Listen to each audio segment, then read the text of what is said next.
Makalipas ang halos isang taong pagsisipag sa kani-kanilang mga taniman sa barangay, kinilala na ng pamahalang lungsod ang bunga ng paghihirap ng mga Sanuseñong kabahagi ng programang Gulayan sa Pamayanan sa awarding nitong Miyerkules, September 24 sa City Convention Center, Barangay Sapang, Palay Proper. Ang Gulayan sa Pamayanan o Community Garden ay inisyatibo ng pamahalang lungsod sa pamamagitan ng City Agriculture Office sa pangunguna ni City Agriculturist Flora San Felipe na naglalayong hikayatin ang mga barangay, mga samahan sa lungsod, maging ang mga individual na Sanuseño na makibahagi sa sama-samang pagtatanim ng mga gulay para sa clean and green na kapaligiran at sustainable farming.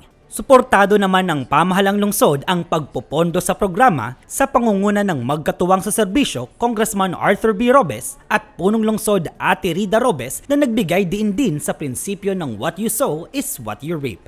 Gulayan sa pamayanan, baka sakaling maibalik natin ang puso ng isang magsasaka. Ang magsasaka na sinasabi nila nung araw na magsasaka lang yan. Hindi ako naniniwala dyan. Ang aking kamay isang negosyante, pero kami rin po ay may kabukiran.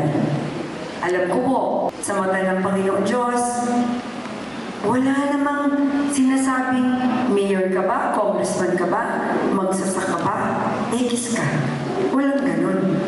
Ang pinakamaganda lang sa Panginoon Diyos, para kang gulay, kagaya din po ng tinatanim ninyo. Sa pagtatanim, dapat may pagmamahal. Sa pagtatanim, alam mo na ito yung passion mo, na bubuhayin mo siya dahil mahal mo itong trabaho ito. Hindi man po ito trabaho ninyo ngayon, ito po ay kasiyahan lamang, pero nagbibigay po ito ng magandang mensahe sa bawat isa sa atin. Maganda po talaga yung programa, no? Unang-una, makakatulong ka doon sa kakulangan sa pagkain.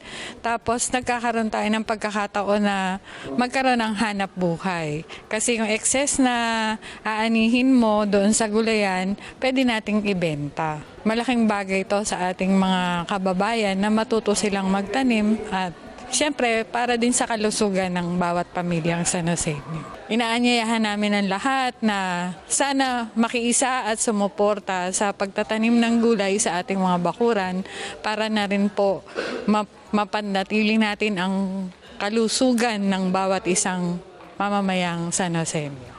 Sa awarding, ginawaran ng sertipiko ng pagkilala, pasasalamat at 6,000 cash incentive bilang consolation prize ang lahat ng mga nakiisa sa programa. 5 naman sa mga gulayan ang tumanggap ng special awards at 10,000 cash prize, kabilang ang gulayan sa Barangay Kaypian na nakamit ang Highest Community Engagement Award at Highest Net Income Award. Highest Youth Involvement Awards naman ang nakuha ng Barangay Francisco Homes Giho, Most Innovative Community Garden ang Gigi Gonzalez Farm sa Barangay San Isidro, habang Community Impact Award naman ang nakuha ng gulayan sa Barangay Assumption. Sa huli, isa sa mga pinaka-aabangang bahagi ng programa ay ang pagkilala sa top 20 best implementers ng gulayan sa pamayanan, kung saan top 3 ang Barangay San Isidro, top 2 ang Barangay Kaypian at top 1 o Best Implementer 2025 at back-to-back champion pa rin ang Barangay Gaya-Gaya na nag-uwi rin ng 80,000 cash at plaque ng pagkilala. Nakatuwang bilang mga evaluator at sa pagbibigay ng grado ang mga kinatawan mula sa tanggapan ng City Health Office o CHO, Community Affairs Office o CAO, City Environment and Natural Resources Office o CENRO at City Agriculture Fishery Council o CAFC na bumisita sa mga gulayan sa 3 quarter ng taon noong mga buwan ng Marso, Hunyo at Setyembre upang personal na makita ang kalagayan ng mga gulayan, partisipasyon ng mga residente at ang naging epekto nito sa kanilang komunidad. Bukod sa mga evaluator, nakasama rin sa awarding sina Department of the Interior and Local Government o DILG-CSJDM Director Benedict Pangan at District 2 Councilor Ina Capa na siya ring sangguniang panlungsod Committee Chairperson on Food and Agriculture. Pamamagitan po ng mga trainings na binigay ni Ma'am Flora San Felipe, na i-apply po namin yung vertical method sa aming garden. na kahit maliit ang space namin, ang amin mga pananim, elevated namin lahat, kung ano ang mai-eri namin, ginawa po namin para lang magkaroon ng mga gulay para sa amin gulayan. So maraming salamat po sa atin Mayor Ate Rida Lopez dahil lahat ng suporta binigay niya sa amin. Ganon din po ang pasasalamat namin sa aming Kapitan Henry Ryan Santos dahil full support po siya sa amin mga pangangailangan sa aming gulayan. Sa ngayon, enjoy ang community, enjoy din kami, lalo pat uwi namin ang first prize. So, thank you Lord sa Kanya ang lahat, ang glory, pangalawa sa aming Kapitan at pangatlo sa amin lahat sa community. Ang unang-una po na napakinabang ng barangay namin dito, nagkaroon yung pagkakaisa, unity. Panawagan ko sa mga kapwa ko po ng barangay tsaka kasi itong programa na to may domino epekto eh. Hindi ka lang mag-umpisa sa gulay, sa basura pa din. Recycle mo yung lahat na pwede pang gamitin, yung pwede mo maging compost fertilizer, gamit mo din dyan yan. Kaya yung programa namin nila kagawad yun ng barangay Kaipihan, ng council, palaging ano yan, may impact sa bawat programa.